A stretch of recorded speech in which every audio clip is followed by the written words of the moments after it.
Hi, I'm Nica.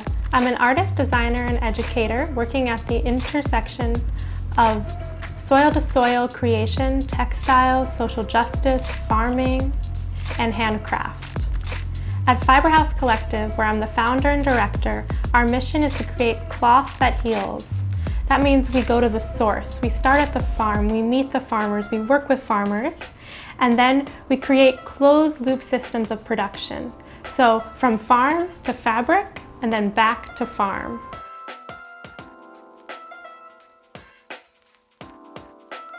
Our research has been focusing on how we can get mushrooms to decompose textiles. So we have all this textile waste, and what we're trying to do is find sustainable ways where we can get rid of it, but also then use this waste as a food source or as a new source for making fashion and clothing.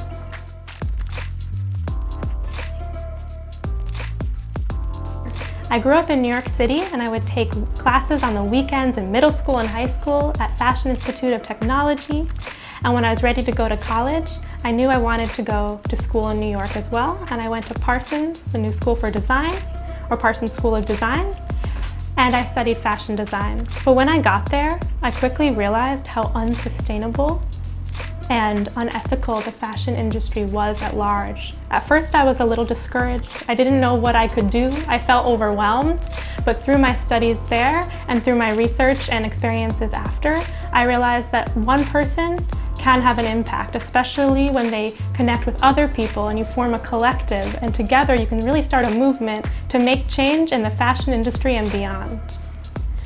So after Parsons, I started working with fashion designers at a place called Manufacture New York, where I ran their education programming and their public programs, and it was amazing. I had a platform to teach people and bring in other amazing folks in wearable technology and textiles and fashion production to share their expertise as well. We really created an amazing community. Unfortunately, we lost our funding, but we made it work. And after that, I thought, what can I do next? And I started working at a community biolab. It was called GenSpace. It was also in New York, in Brooklyn as well.